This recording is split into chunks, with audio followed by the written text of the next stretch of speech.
Hello and welcome to the first edition of equALLY or 𝘬𝑰 stories by Friends of the Queer World, brought to you by the Pride Circle. I'm 𝘍𝘂𝘍𝗪𝘏 and I will be your host today. I know this may sound odd given that it is a book launch, but this isn't any ordinary moment. It is a celebration of real stories by real people who've spoken up and spoken out for the LGBT+ community, and often, some of them tell me, inadvertently have become allies. And each year, Pride Circle promises to collect more such accounts by people from different walks of life to drive home the point that their powerful narratives will move others towards offering the LGBT+ community or anyone else across the spectrum of diversity feel wanted, feel safe, and feel included at home, school, the playground, work, and public life in general. Now, there is much written and spoken about allyship across the Western world. Who is an ally and what does it mean to be an ally to the LGBT+ community? Quite honestly, if you ask me, there is a very little by way of powerful personal accounts that gives you a decidedly Indian way. So do get your pen and notepads ready, because over the next 1.5 hours, you will hear conversations with some of the authors of this collection of stories. You may not want to miss deeper insight into maybe just 3 simple steps that you can take to become an ally. And remember to keep referring to your notes, because at the end, we have a surprise waiting for you. First up, I'd like to call a big ally, Srini Ramaswamy, the co-founder of Pride Circle, who has worked tirelessly to bring all these stories together in the hope that, like him, you too will be inspired and moved enough to want to be part of this larger narrative we are calling equALLY. Srini, over to you. Thank you so much, 𝘍𝑉𝑟aj. Warm welcome, friends, to the launch of equALLY, an extremely special and historic day for me, personally, for Pride Circle, for everyone who has been associated with this initiative, in this journey of allyship, and in the journey of putting this book together. At Pride Circle, we stand committed to enabling and empowering the LGBT+ people and support parents, education institutions, and organizations in fostering a culture of belonging. We achieve this and more by offering a suite of comprehensive D&I training programs, sensitization programs, consultation, executive leadership development, job placements, skilling, counseling, mental health and wellness, entrepreneurship, just name a few. Today, Pride Circle is seen as a disruptor with a holistic ecosystem that transforms home, school, workplace, and society. We live in a world where there is more need for people to hold hands, to be more empathetic, to be by each other's side and stand up for what is right, and offer greater good for the larger spectrum of the realm.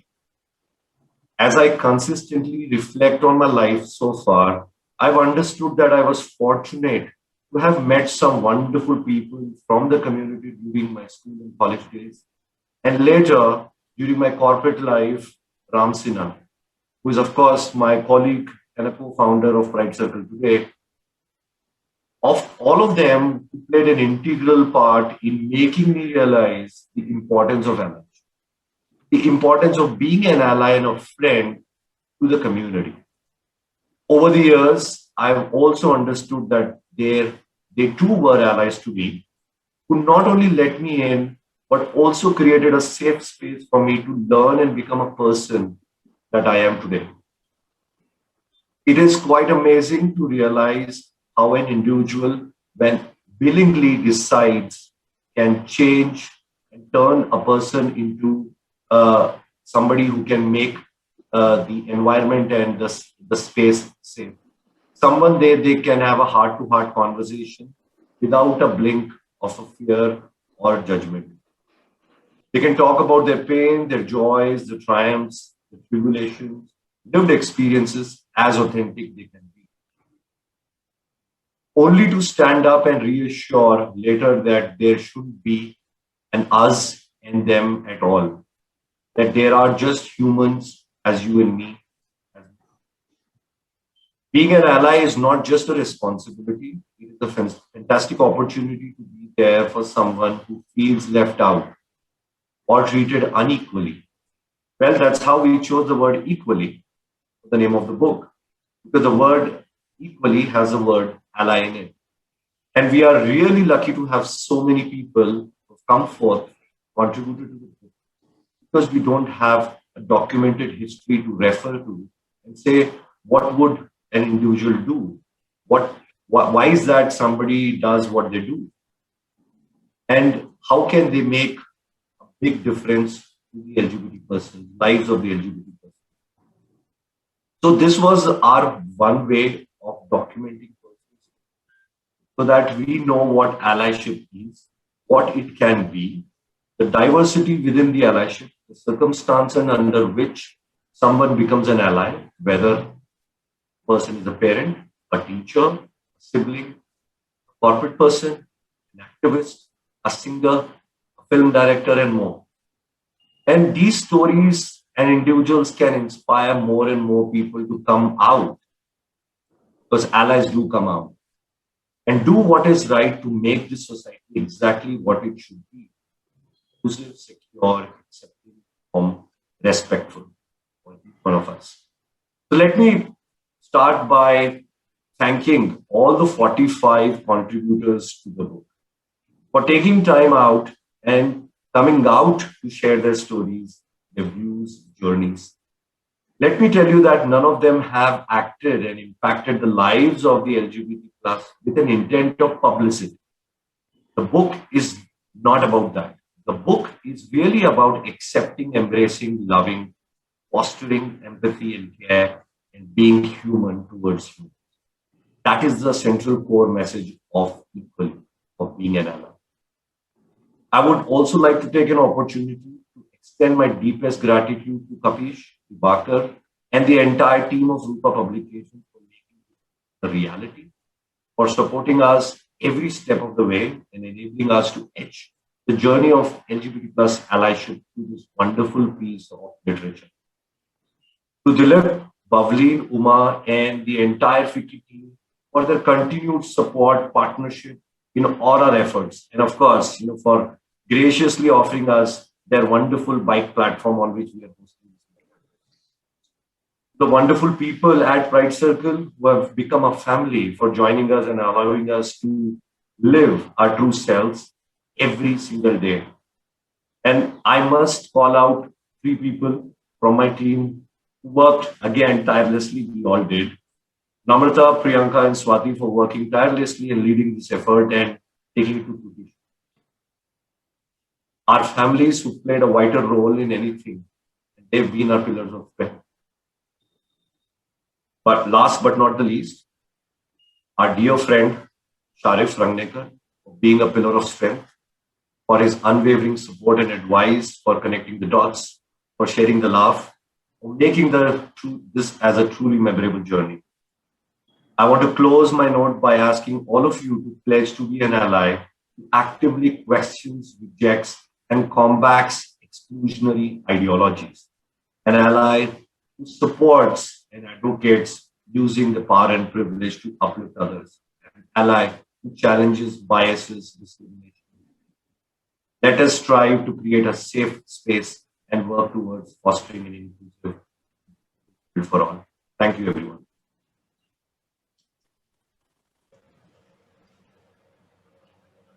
Thank you so much, Srini. And of course, there's also a short message from Kapish Mehra, who is Managing Director of Rupa Publications. Let's listen in. Good afternoon to everyone who's joined us for this book launch today. And a special warm thanks to Srini and Ram for taking out their time from their lives to put together this magnificent collection called equALLY. We live in times of COVID where uncertainty embraces us every day, and we aren't really sure which direction life will take us. However, there are some things we can be sure about. being sensitive, being understanding, and being an ally is something that we must be sure about. The LGBT community is somebody who's not always got a full-throated support from different quarters of the society.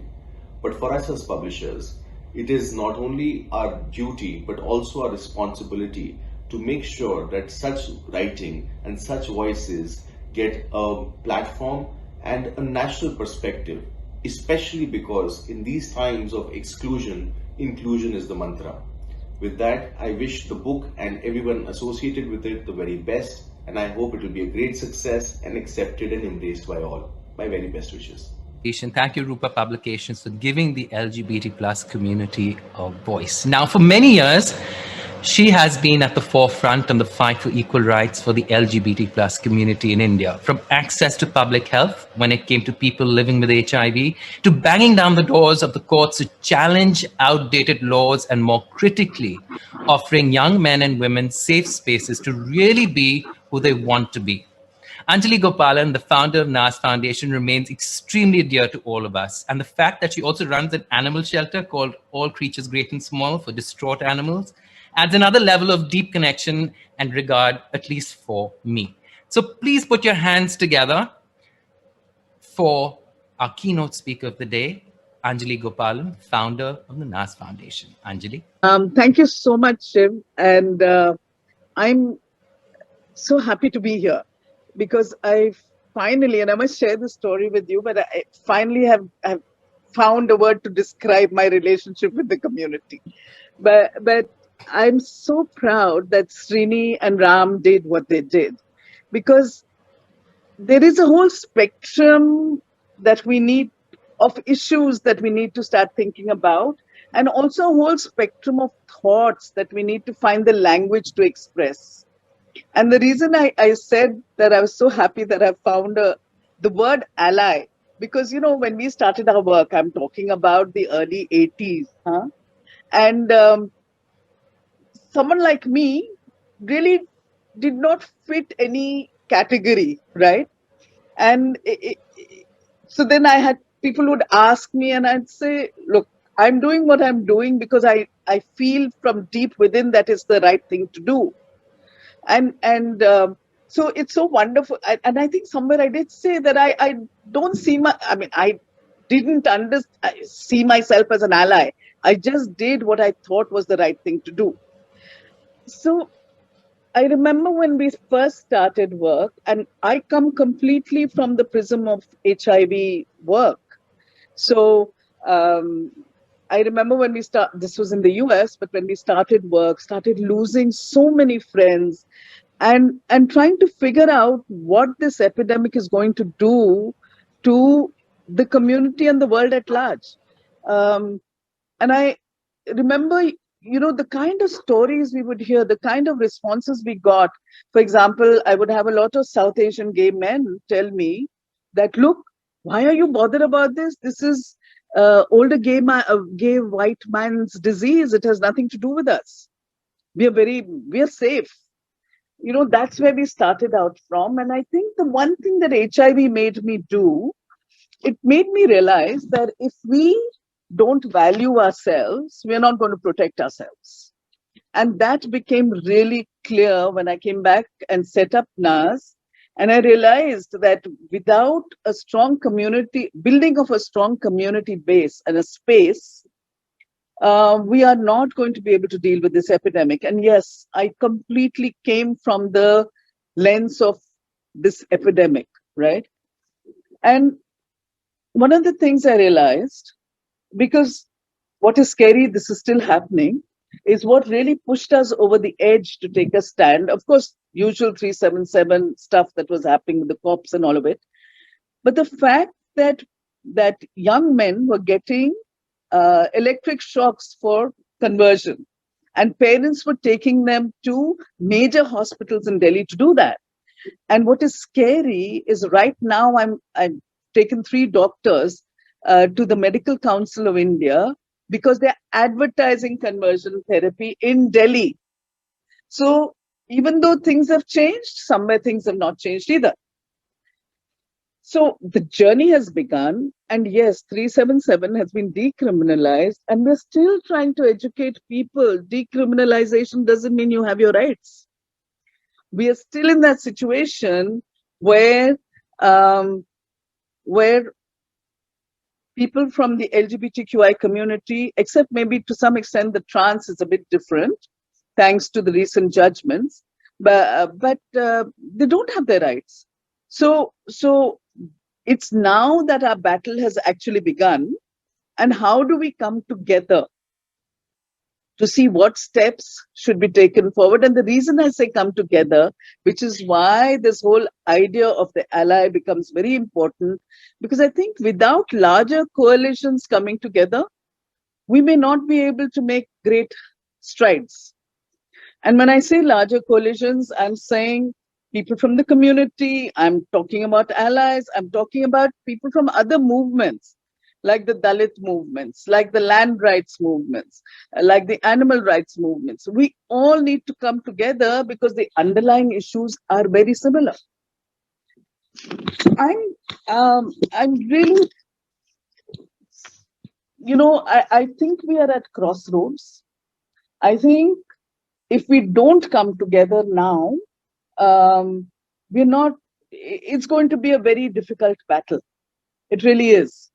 Because overall, we still have a lot of work to do with changing attitudes. We still face a lot of resistance from the police, from doctors, from healthcare professionals, from mental health professionals. All of that is still happening. Have we not made any strides? Of course not. Things have changed. From the time that we started our work 25 years ago today, huge changes. The very fact that a book like this has come out, the very fact that Pride Circle exists, the very fact that there are a lot of young people who have come out, things have changed. However, there are still millions of people who still are not in that position of, for example, being able to come out. We still know of a lot of people from the community who are forced into heterosexual marriages. So we still know of conversion therapy happening. So the battle has to continue. But, I'm just so happy that something like this has happened. And I really, really want to congratulate Srini and Ram for doing this. And I'm so, because for me, I always remember going through this from the time we started. I used to say, I don't know if I'll be alive to see any of these changes happening. I've said it n number of times. And now I say, oh my God, these changes have happened. Now will I be alive to see people getting all the rights that they should be getting, right? So I'm hoping, looking at history, that will happen while I'm still alive. So thank you very much, Srini and Ram, for doing this. And all the best. And the battle must and has to continue. Absolutely, Anjali. I think the battle must continue. But given your breadth of experience with the LGBT plus community in India, there has to be an Indian way to be an ally, right? So what would you advise as simple steps for folks logged in today to just start becoming an ally? What would those simple steps be? I think the one most important thing to do is to deal with the fears that you have yourself. Because all of us are a product of our environment. We are brought up to believe in looking at issues in a certain way. So what always holds us back is our own fear and the fear of the unknown. So therefore, allowing ourselves to open our minds and understand, I think, is the first step. The second is actually, and this is a very learned behavior, especially in a society like ours, which is so we're so stratified on class and caste lines, that we really have to unlearn everything that we have been brought up to believe in, right? And I must share one very small example with you. I remember speaking to one of my gay friends many years ago, of course. This was while I was still trying to figure out things for myself.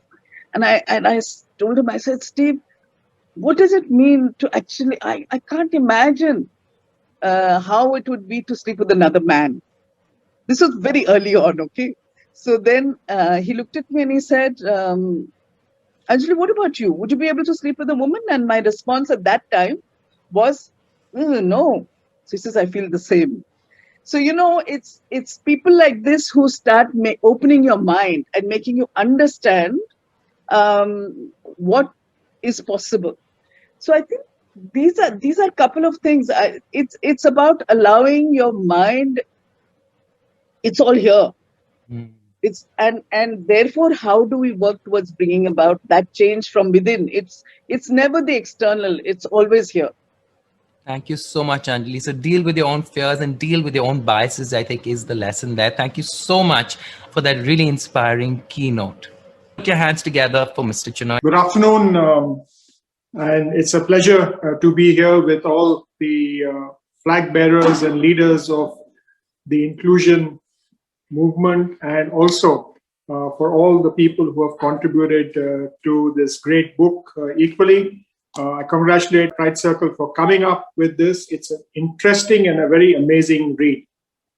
We live in a world where diversity and inclusion are critical of importance to connect with people, respect them, impact their mindsets, build acceptable as well as supportive environment to live and work and build an inclusive society.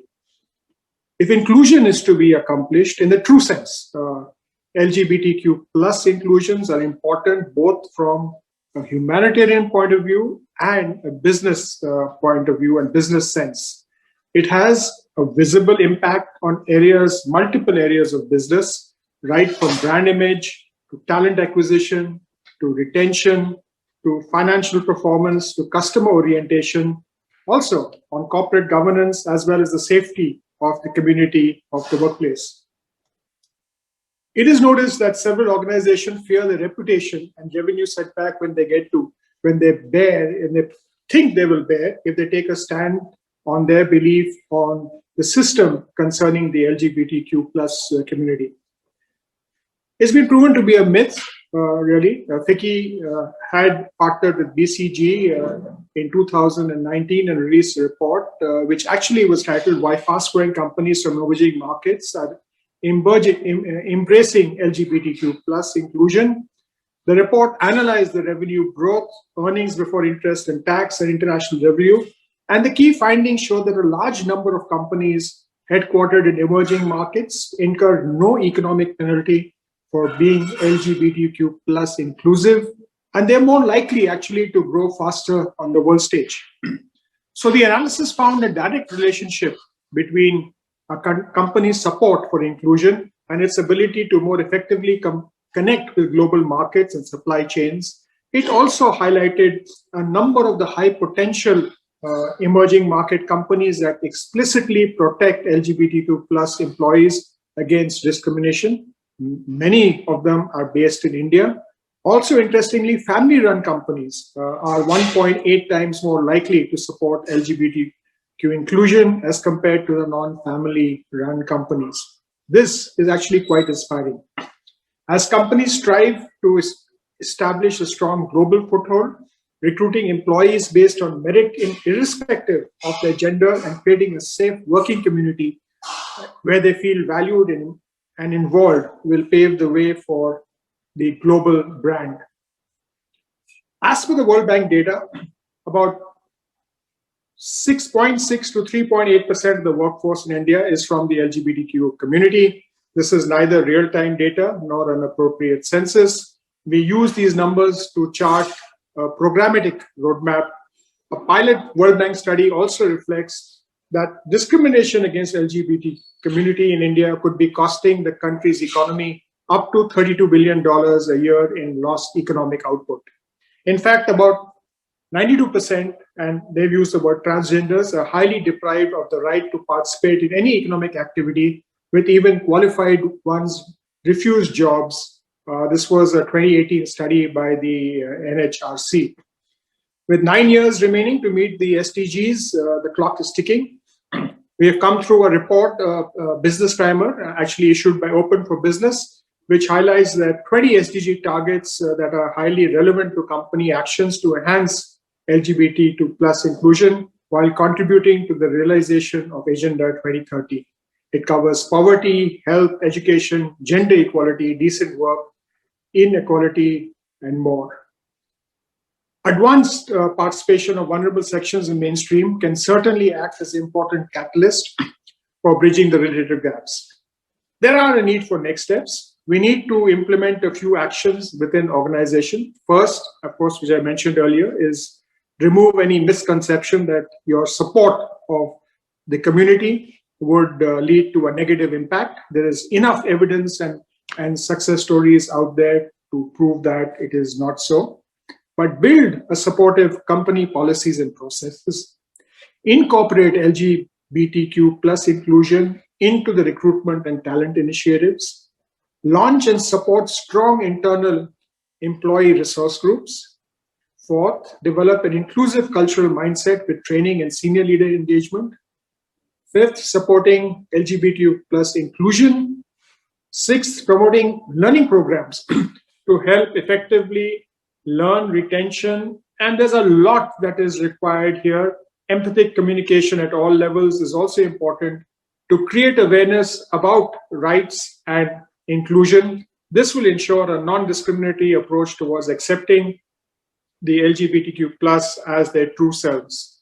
Also, corporates must come forward to showcase their growth stories as an LGBTQ plus ally to inspire others and seek catalysts of positivity. As an Apex Industry Association, we've been encouraging corporates to foster inclusive work strategy in their respective enterprises with a non-discriminatory approach at all levels and beyond the workplace, including procurement practices, supply chain management, or even facilitating livelihood opportunities for the community. 𝘱𝑖𝑐𝑦 has a dedicated task force on diversity and inclusion, where the LGBTQ plus inclusions are one of the key agendas beside gender parity in empowering persons with disabilities. We've been organizing awareness sessions, thematic webinars, consultation with governments, multilateral agencies, and really, most importantly, as Sri mentioned, we are actually supporting Pride Circle's India Workplace Equality Index as an industry partner, along with Stonewall UK and the 𝘊𝘂𝘶𝑢𝘆 Foundation. We strongly feel that if you care about making society and your workplace truly inclusive, you can bring real change as an ally. I've said earlier, I'd like to reiterate, inclusion has economic benefits and people should see that.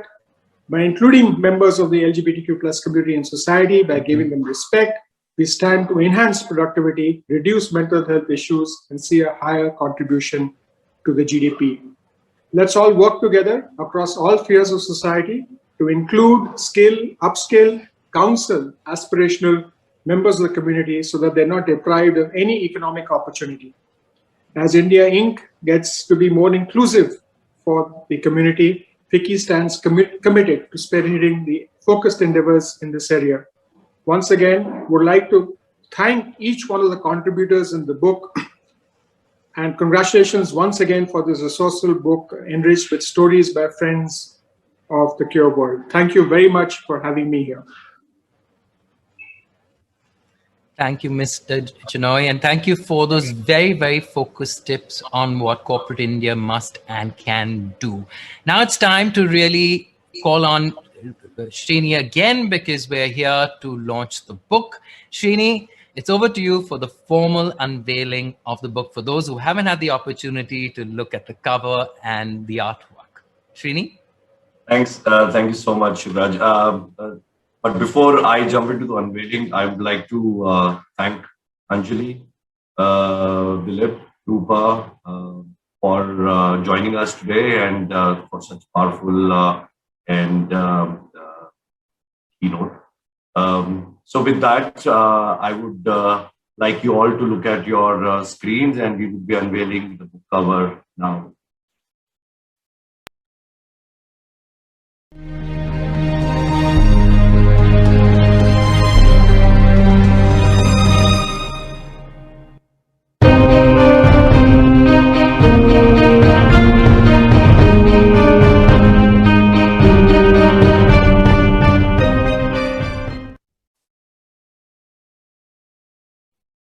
Thank you so much. Just so you know, before we jump into, yes, of course, please go ahead and share your thoughts and comments. You can put it in your chat box as well, and send us some love from the other side. There are a lot of amazing stories in this book, and you can always get them on Amazon. It's live. You can pre-order them both on Amazon.com and Amazon.in. It's available in paperback and Kindle version. And you can log in, and all you have to do is just look up for equally, and in that word equally on the search bar on Amazon, and the result. You could also read up about our initiative, about what equally is all about, our effort, by logging onto the website www.𝘪𝘯𝘪𝑒𝑐ircle.com/equally. With that, I would hand it over back to. Thank you so much, Srini, and I hope you all managed to write down those details, and of course all the details on the website, the web link that Srini just pointed out. Okay, let's move on to our first conversation, which I'm going to be moderating with some authors from the book. The topic of discussion: leading with pride, authentic allyship from the C-suite. The mission here is to take forward what you just heard from Anjali Gopalan and Chinoy, who spoke of the social and business imperative of being allies for the LGBT plus community.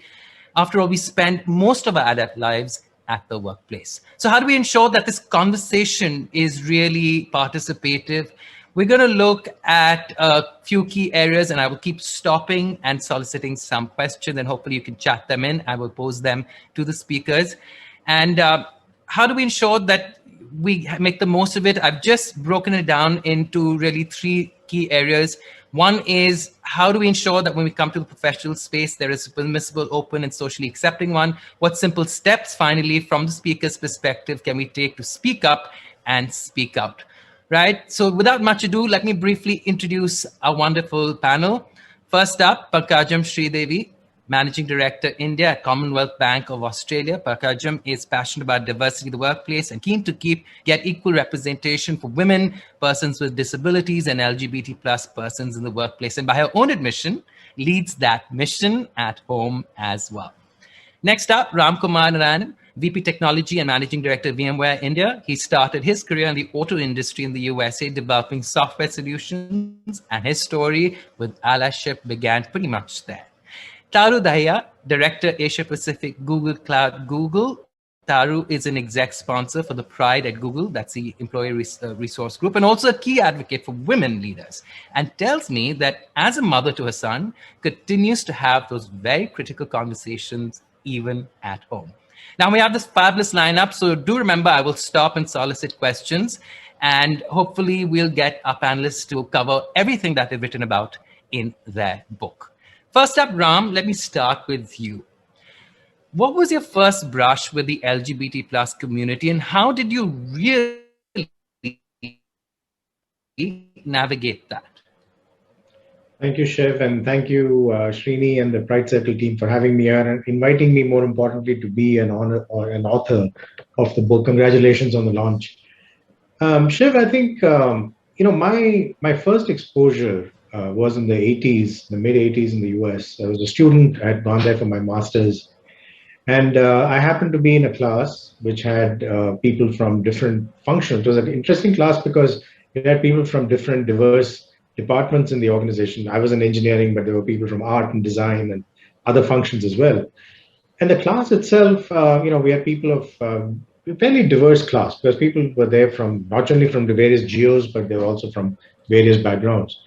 And I had a teammate in my team, and this lady, we were starting to work on some projects, etc. But one of the interesting parts was the university had a morning newspaper that came out every morning, and we picked it up on the way to class. And at 8:30 a.m., one of the days, we were walking into class, and there was a front page article on I think it was a Pride parade that had happened the day before. I think it was a Monday morning. It's been a long time, but I think it had happened over the weekend, and my teammate was featured very prominently on it as a leader of the Pride community in the university. And again, this was 1986, 87, somewhere in that time frame. And there was a decided difference in the class that morning compared to the previous days, right? I mean, just the reaction of everybody in the group. There was a lot of shocked silence in the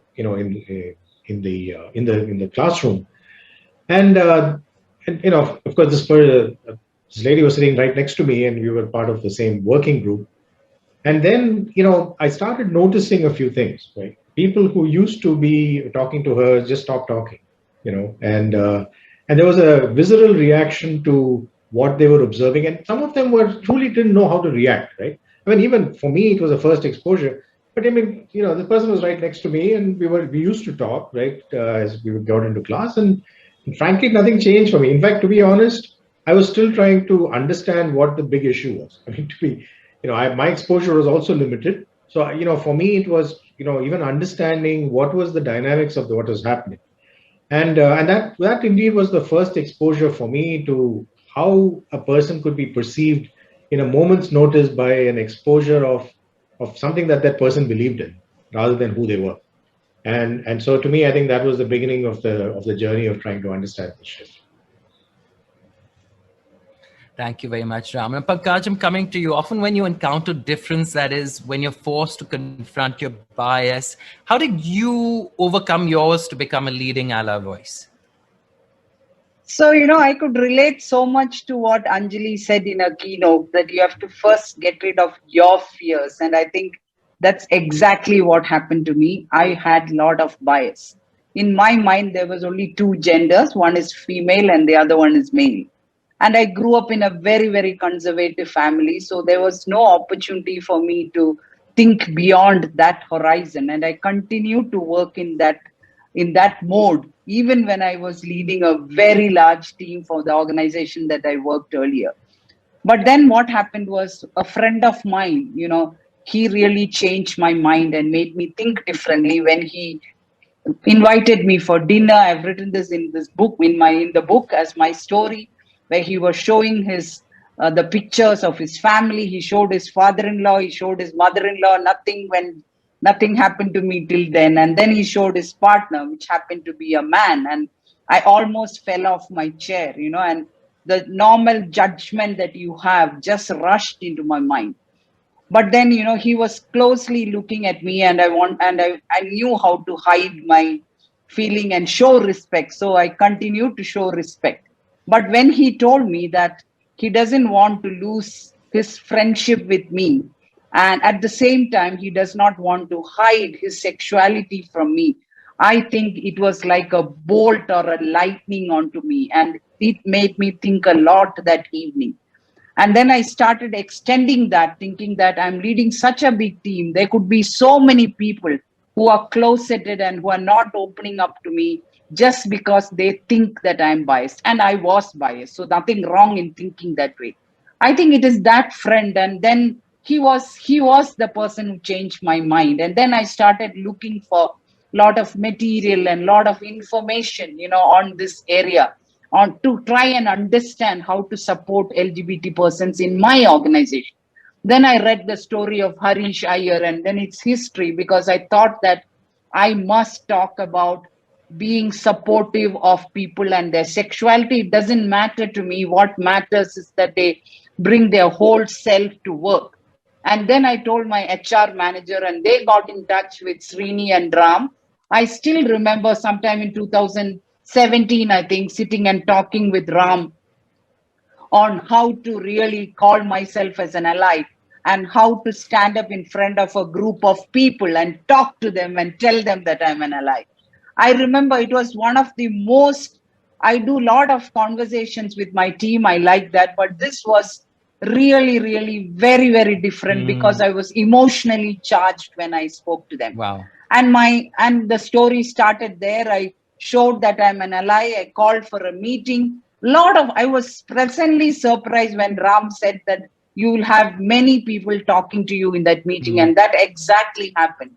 And I think, that's where I started my journey of being an ally. And I continue with that because I think we have to give equal opportunity for everybody in the society. Absolutely. Absolutely. So for a position of changing perceptions to confronting your bias and doing something about it. Now, Taru, you have a deeply personal encounter too at work that made you look at your position as a leader quite differently, didn't it? Absolutely, Shivraj. I feel I'm much more aware, more educated, and an active ally, not just an ally, but somebody who's taking an action daily basis because of my personal experiences at work. One is very close to my heart, which I've also called out in the book, and it actually made me think very critically of my everyday privilege. And I thought that could actually become someone's voice, right? So just to share in brief, I was visiting one of our Google offices in the Asia Pacific region, and I met a team member who I had interviewed a few months ago for a role in my team. And as we were talking about work and checking on if they feel settled in, the person thanked me for hiring them and became quite emotional, right? And I just saw that super happy about being in the role and in the company, but in the process they actually shared about the discrimination they faced in their previous organization, which led to their departure for being a gay, right? And as this was my first experience of someone coming out to me, I just had no idea what to say and how to say. So I assured them of the support that's available to them, talked about the resources, employee resource groups that's available in-house, and then Google's strong focus on DEI. But you know what? This got me thinking that how traumatic it is for someone to feel discriminated against, harassed, insulted for simply being who they are. And that was a turning point for me to start educating myself. That was the first step, and be a part of the LGBTQ+ forums, show my active support, and then finally take a formal position to bring change. We've come a long way, but I've shared this openly before as well, that there's an equally long way and long distance to be covered still. Absolutely. And we can all put our hands together and minds together and do something about it. So I'm just going to break a bit and ask everyone who's logged in, if you have any questions for our panelists on their journey becoming allies. I'll give you maybe a few seconds to think about that and chat them in, and I'll pose them to our panelists. Okay, while this question chatted in, I'm going to come back to you, Taru. Just picking up the threads of our conversation. How did that shift happen? How did that whole experience make a shift for you to being an ally for the LGBT+ community, translate also into more advocacy, not just at work, but also in your private spaces like home and elsewhere?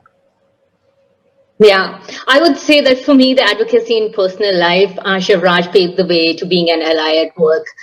As an exec sponsor for Pride at Google India, I'm advocating very actively to elevate the efforts of the community, both in the leadership forums and councils, internally and externally. This is a great forum. And as a visible ally, what I see that the community is opening up to me. My teams across the Asia Pacific region, not just in India, there are many other markets. You take Japan as an example, right? We've seen some small successes there for the same-sex marriage, but the teams across the Asia Pacific region are actively participating in allyship and DEI dialogues, which is now creating a ripple effect. At the home level, right, my husband and I are bringing the topic of DEI, allyship, not just to our dining room, but to our bookshelves and during our post-dinner family walks. And let me share a personal recent example, which I put on LinkedIn as a detailed one. So my son, after seeing me on the book cover, had a strange reaction recently. The reasons: the first one, he's been barred from a few books like Tom Gates of the world and the Wimpy Kids, etc. So he was expecting a book for himself, and that was the first reason, and he saw that it's not for him. And the second, he thought that this is the wrong title, given that half of equALLY was in small letters and LI was in caps. Well, this gave me a great opportunity to talk about what this book is all about. Why did his mother write a story in it? And trust me, making an 8-year-old understand the allyship concept wasn't too difficult. And by the time we had dinner, he already had examples of how he can be an ally to his classmates who get bullied, or the one who goes in a school bus with a disability. right? So I would like to see more of these conversations at home and work. And if I could influence even one or two to become active allies, I would consider it to be a job well done. So to your point, yes, like advocacy in personal life paves the way to being an ally at work for sure. Thank you so much, Tarun. Those personal experiences are just so moving. Now, Pankajam, you've become an outspoken ally, and like you said, it was a journey for you. But how's that worked out for you at home and within your own larger social circles? So I think, I firmly believe that we have to change the narrative. So I don't miss any opportunity that I get to speak to my family. I still remember going for rice, where I was talking, where Ram and Srini gave me an opportunity. I wore a purple sari and all the way from my husband to my son to the driver who took me to the place, I was talking to them about LGBT persons and why I'm so passionate about that. And every reaction that I saw from anybody in my family and outside was that fear, so the fear and saying that how can she talk about LGBT persons shamelessly? I could see that on the face of everyone. So, and I have similar kind of experience to Paru, where I was showing equALLY. So equALLY, that book is in my drawing room on the table. So I have created curiosity in a couple of people who visited my family, and one of them, of course, was my mother-in-law, where I was talking to her, and we had a lot of discussions on ally. And being an 81-year-old, coming again from very conservative environment where she doesn't even think that women need to be outside of kitchen, because that's what is the environment that was there. I thought that that she could understand, and my next step to get the family together is to show them movies related to LGBT persons and how they are living. So constantly, I'm talking to the family and listening to them, and I can see that listening has increased over a period of time. Thank you. And Ram, the small things do matter, right?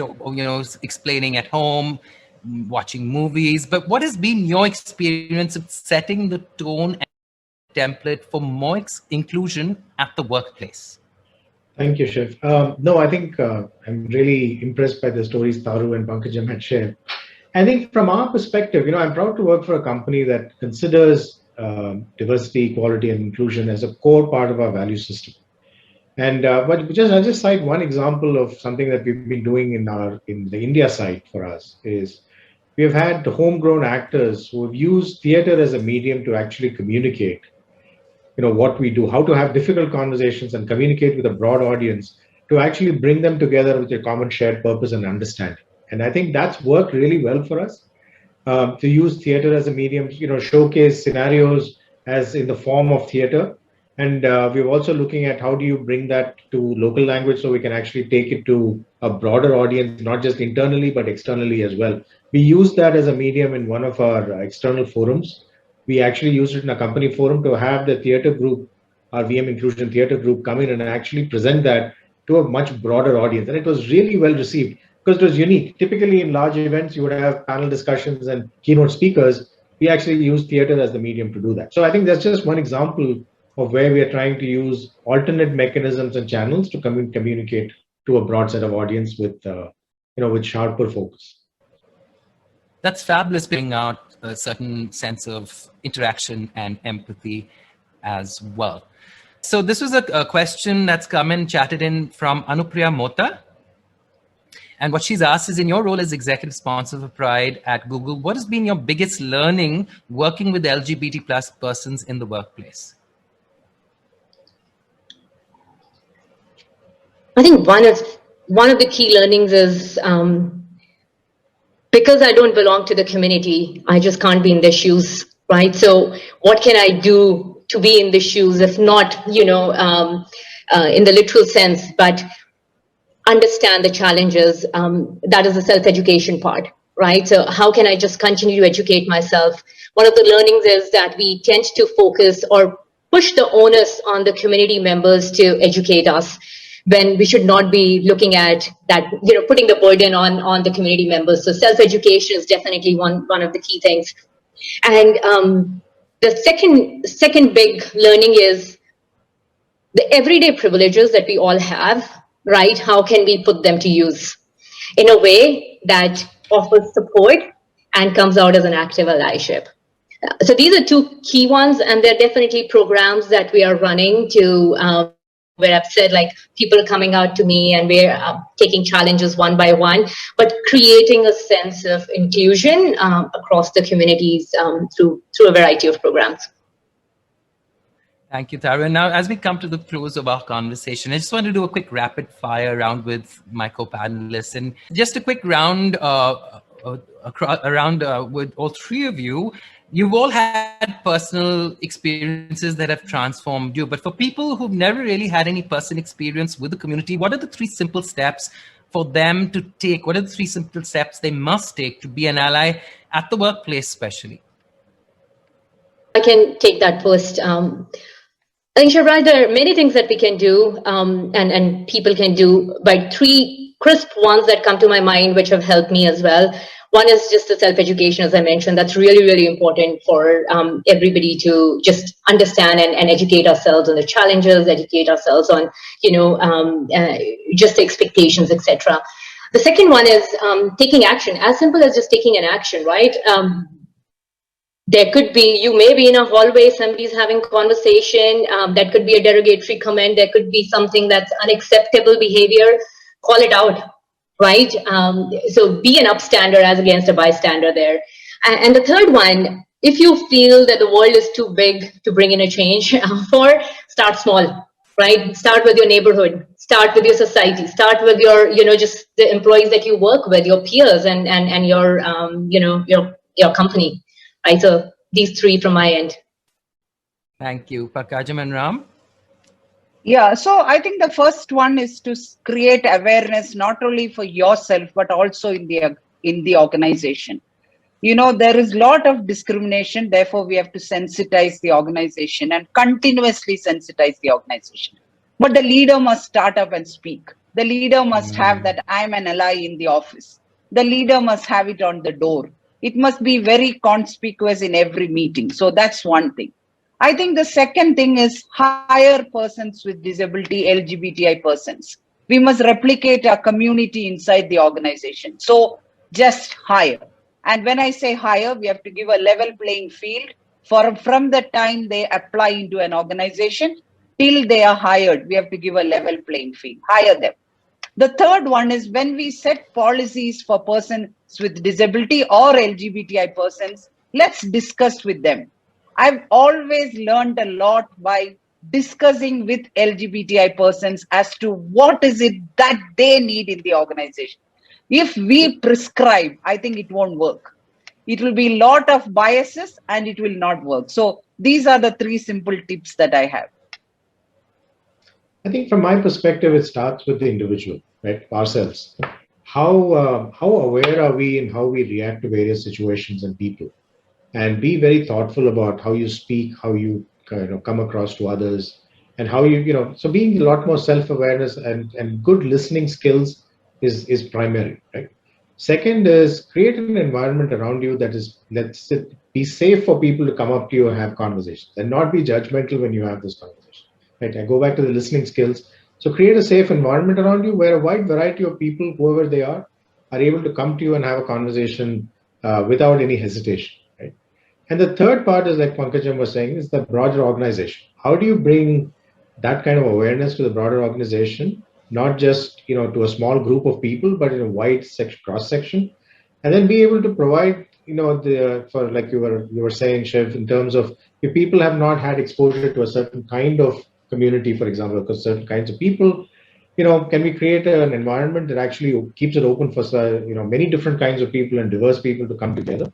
And then make that a healthy environment for them to be open and bring them through selves, into the organization and encourage that, right, in a broad way. So I think those would be the three areas that I would think of. Thank you so much. So don't be bystanders, listen, be accepting, offer space, lead, and really lead with change. Thank you so much, Pankajam, Ram, and Taru, for sharing your fabulous experiences and stories, and shedding us so much light on just simple things that we need to take. Be a bit more empathetic and understand that anyone any different from us just needs that safe space to be able to be their true selves. Thank you so much. Thank you. Now, moving on to our second panel, in conversation with another set of wonderful authors, I'd like to call upon Raga Olga de Silva. Now, Raga is the co-founder and director of Speaking Minds and is a prolific speaker and influencer on issues such as diversity and inclusion. More importantly, she has her own story of finding love and happiness across geographies. So please put your hands together for Raga. You know, I wish I could spend so much time talking about your story, because I know in a different event you laid bare the whole story, so we don't have time for that. But before I let you take over and speak to these really wonderful people, what did it mean for you personally to have allies through your journey? You know, Shivraj, I'll keep it really brief, but I must say and congratulate Taru and Pankajam and Ramkumar. You know, I was sitting and I was telling myself, please don't cry. I was moist-eyed, because I did wonder, I wished, would my life have been different if I had a Taru and a Pankajam and Ramkumar in my life 20 years ago? I came out twice, and I always say I should be in the Guinness Book of Records, because I was the first time I was dragged out of the closet by my mother, who found letters that I'd written to a friend of mine when I was married and I was, I had my children. At that time, it was very difficult because I didn't have anybody around me. I was in New Zealand. I didn't have friends, and what they call as ghosting. People ghosted me. I had to quit my job because from just being promoted, suddenly I was alienated, let's say, and ostracized. So it was a very difficult time. And without allies, I just couldn't cope, and I somehow managed. So I hid. I went into hiding for about 18 years. It was only at 50 last year, when I turned 50, my family, my ex-husband, and who's now an ally, and my partner, my children and my partner, they gave me the courage, and they encouraged me to come out publicly. And that's when I wrote my book, Untold Lies. And now the support that I get from the community or the wider people, and there is a term now that we use, right? Allies. And I love it, because I see, as much as I take pride in being, a gay person or a lesbian, the words that I actually ran away from, I take pride in knowing that there are people like you, people who are sitting here today that are proud of us. And I love that. And every bit of whatever was shared today, I related to. I talk about unconscious biases, Shivraj, as you know. And today, I think that has made a huge difference to me and my confidence and the life I lead is the allies. So thank you. Thank you, Raga. And now it's your turn to really speak to some really amazing folks who've also told their personal powerful accounts. Over to you, Raga. Thank you, Shivraj. Now, thank you for an amazing discussion, and I'm not going to repeat this, but as I shared, I often wondered how my life would have turned out if I didn't have the support of friends, family, and strangers. Shall we call them allies? I'm extremely privileged to have 3 beautiful allies, beautiful souls who make this world such a better place and our community a safe place, the word that we've used often today. They have shared their voices in the book, and I'm sure all of us will pick up the book. I am in London, and I'm going to get hundreds of copies of these books, Srini, so I can give it to my friends here. So let me start with quick introductions. Home is the safest place for a child. Mother, the safest person in the world, isn't it? Payal did something extraordinary, Payal, in my eyes. She showed unconditional love and support towards a child who was born a girl, but identified very early on as a man. Payal, please join me in welcoming Payal. Thank you very much for being here. Please share your story and tell us how you managed to create such a safe place for your child. Okay, Raga. So my story begins when I got married to Aryan's father. Aryan was 6 years old then, and I knew him as a boy initially, even before our marriage. So it was later on, it became as quite a surprise to me when I came to know that biologically he was actually a girl. And we all thought it was just a phase, like she's a tomboy and it's going to fade out with time. But then he turned 16, and that was the time I started observing his behavior. Like now he was a grown-up. So when he came and started living with us, earlier he was living with his aunt, but after he turned 16, he came and joined me and my family. Then I noticed he was very depressed, very angry with the world all the time. Almost all the time he was in rage. And I found that he was always isolated. He kept himself isolated. And I tried to talk to him, but I couldn't bring anything out of him at that moment. One day I found him crying inside the room. I went and I was very adamant at that time. I said, I must talk to this girl. Rather, that time I knew him as a girl. I said, I must talk to her. So I asked her, I said, what's wrong? Why are you depressed? Why are you behaving like this? Then he came out with it. He said, today some boys in school, they teased me as a boy with breasts. So then that was the point, it hit me. I said, probably I hope that I was not late in addressing the issue.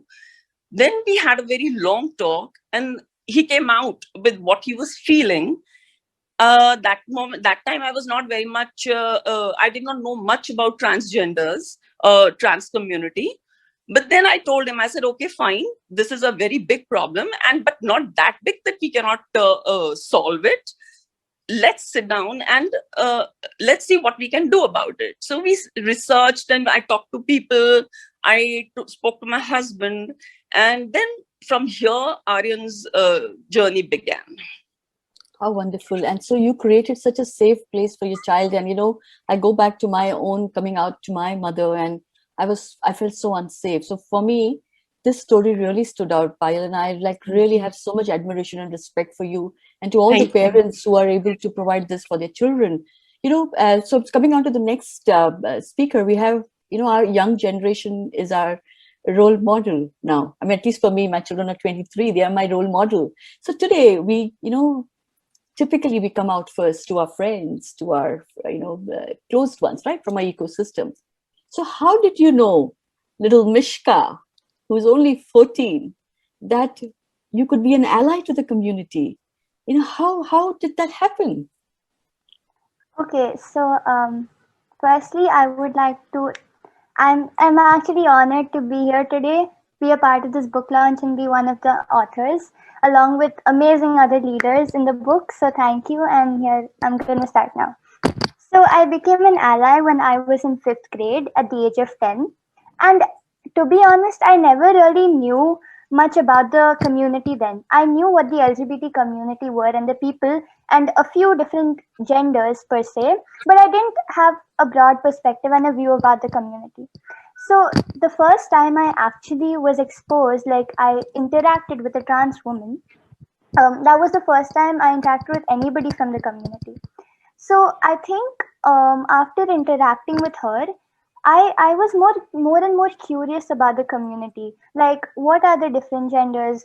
How do these people, I heard many, I used to hear many people, bad mouth them, saying that, oh my God, they dance like this, they do that. And I'm like, and that time I didn't really have a viewpoint. So I was very curious. There were billions of questions in my head.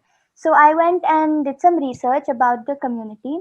And the part where it hit me and hurt me the most was when I started listening to real life stories of people from the community, how they opened up to their parents and the society. And at that moment, I felt ashamed. I felt ashamed to be part of a society which is so hostile to diversity. I honestly wanted to just hold their hand, hold the people's hands who've been through all of this. So that's the day I realized that, no, if nobody's going to step forward, I'm going to take a step and I'm going to be an ally, because I realized that the only thing the people from the community need is a friend who supports them, a friend who stands up for them and accepts them the way they are. So I think that's where I began my journey of allyship. And one thing I would like to say is that nobody is born being an ally. Until the age of 10, I was not an ally. I didn't even know what the community was. But the thing I did right was when I first interacted with somebody who was part of the community, I didn't go and interact them with preconceived notions or judgments, or I just went and interacted with an open mind. And I think when we're all open to diversity and other people the way they are, I think it can just change our perspective about, I think it can just change our viewpoint. So that will be something I wanted to say there. Coming Thank you. to my, yeah. Yeah, sorry. How did your peers react, Mishka? Coming to that question.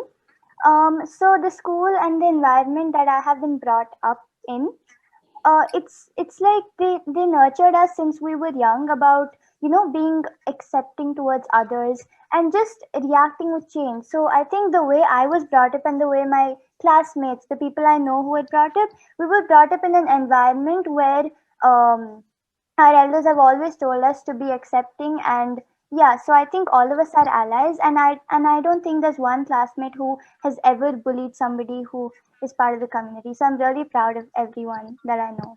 Amazing, Mishka.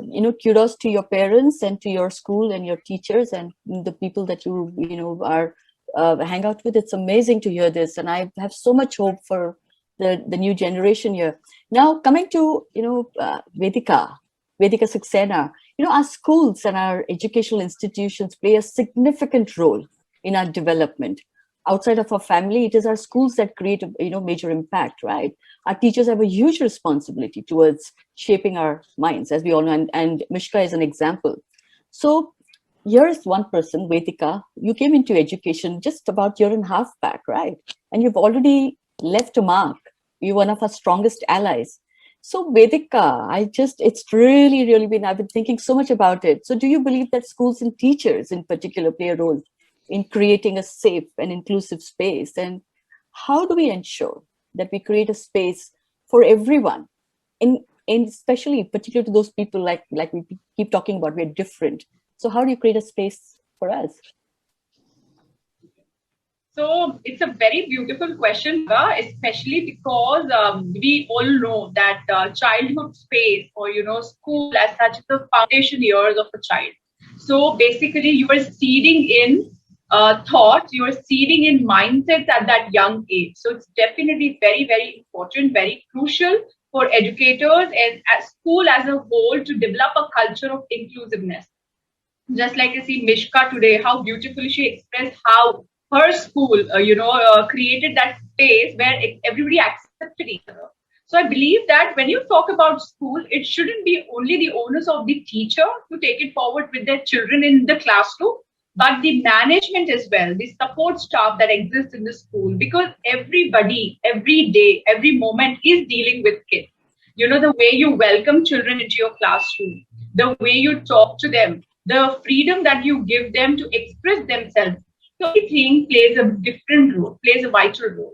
For instance, teachers in ours, I work with Tagore International School, it's been 2 years since I'm working there, and they have this beautiful concept of having, emphasizing on human rights, so they don't just talk about LGBT rights, or they don't just talk about visually challenged, but they talk about human rights because everybody is a part of humanity at large. So when a teacher walks into the classroom, teacher never says, "Good morning, boys and girls."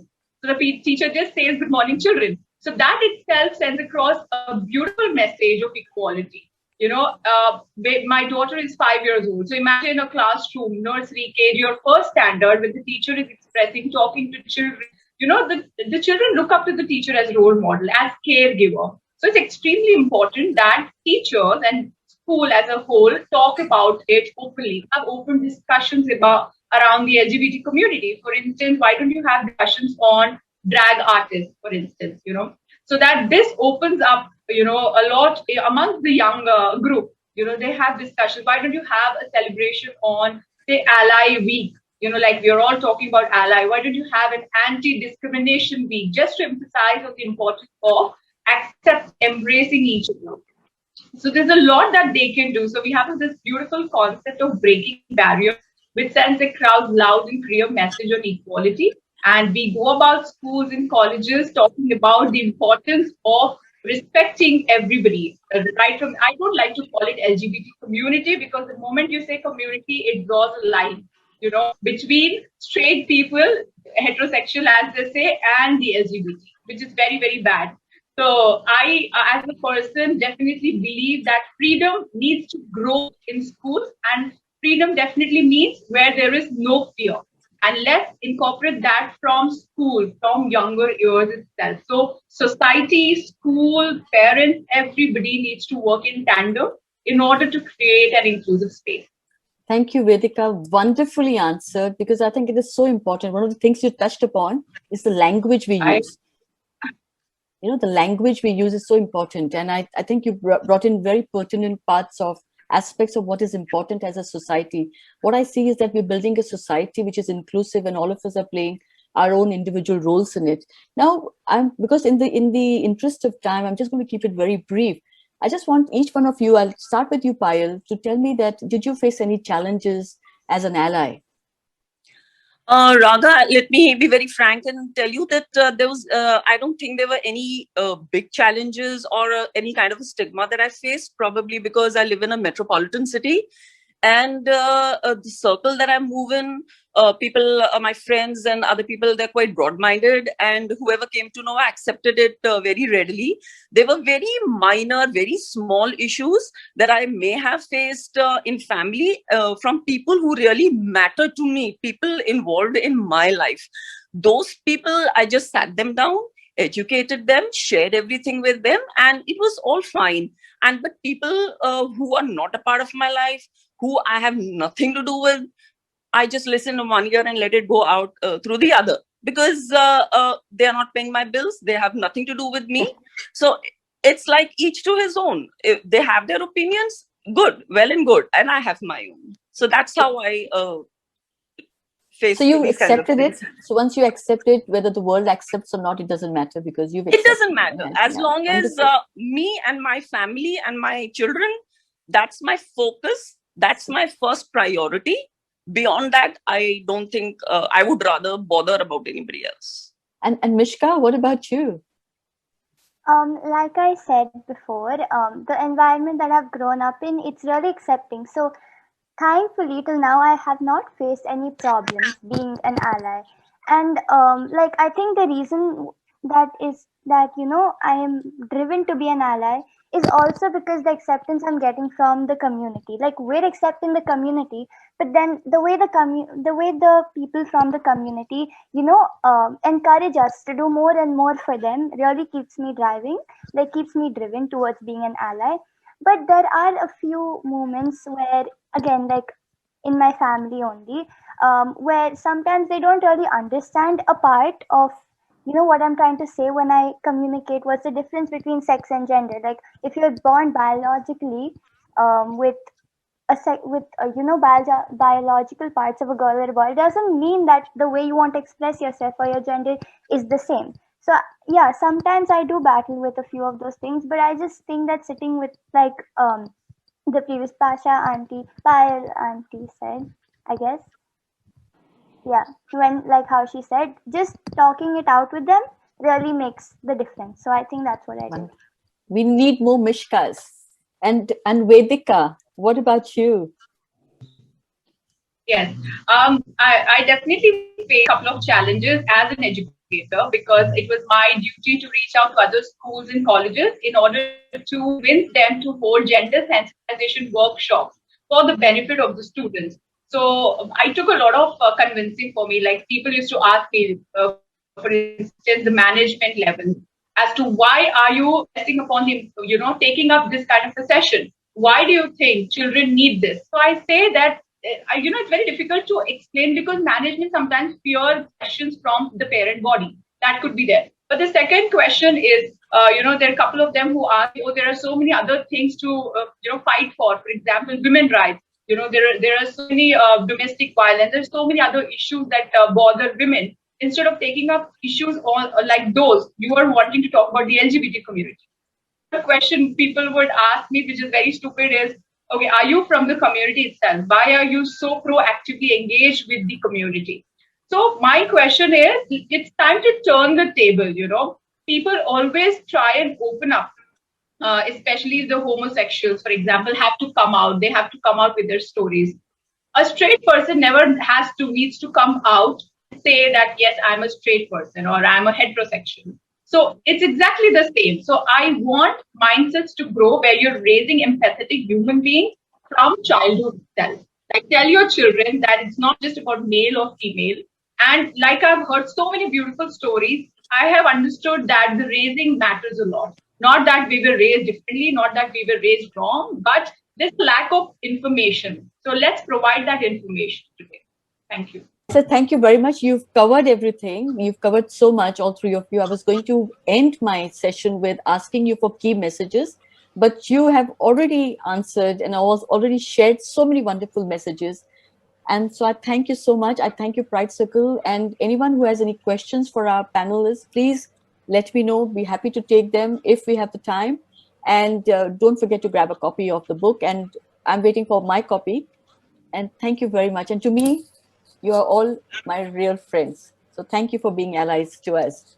It's something that no words can describe for a person. Absolutely, Raga, because like you said in the panel before, you don't have dry eyes. For me, this is very important because when I came, well, I didn't come out till I was 30, but I went to an all-males boarding school and it was the most punishing and awful, awful experience. And it's so heartening to see that people are now talking about at the foundational and the most impressionable times in our lives that we've got to open up, remove the boundaries. And hearing Mishka, I mean, thank you, Mishka, because I wish I had kids growing up that said the same thing. And it makes a huge difference because you grow to being a far more confident and capable human being when you're not judged. And thank you, Raga. Thank you for navigating that wonderful panel. And now it's time to first take a hold of myself, move on to the last bit of the afternoon, and that is this special pledge. Are you all ready with your notes and your keyboards?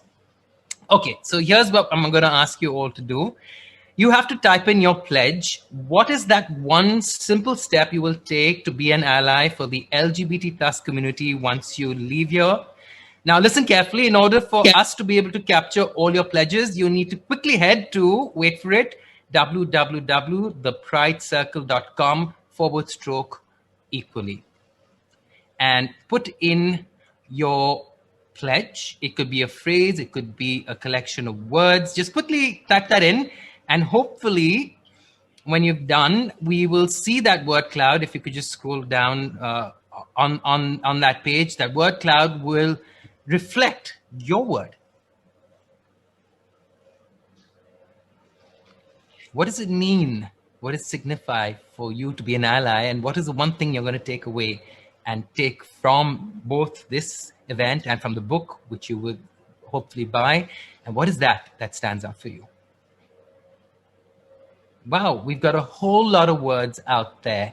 Use pronoun and email signature. Know more about Section 377. Use pronouns, use gender neutral language, respect, honor, acceptance. That's very important to all of us because we cannot be who we want to be. Like Vedika said, why do we need to come out every time? Why do we need to explain ourselves? Thank you so much.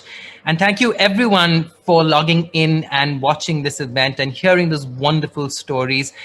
And don't forget to continue to log in to www.thepridecircle.com/equally because that word cloud is going to evolve and you will get to see your pledge and other people's pledges there. And it means a lot. It means a lot to everyone. Thank you so much for your patience and for being such fabulous allies as our audience. Until next time, stay safe and absolutely stay in touch and continue putting in your pledges, and we will continue seeing that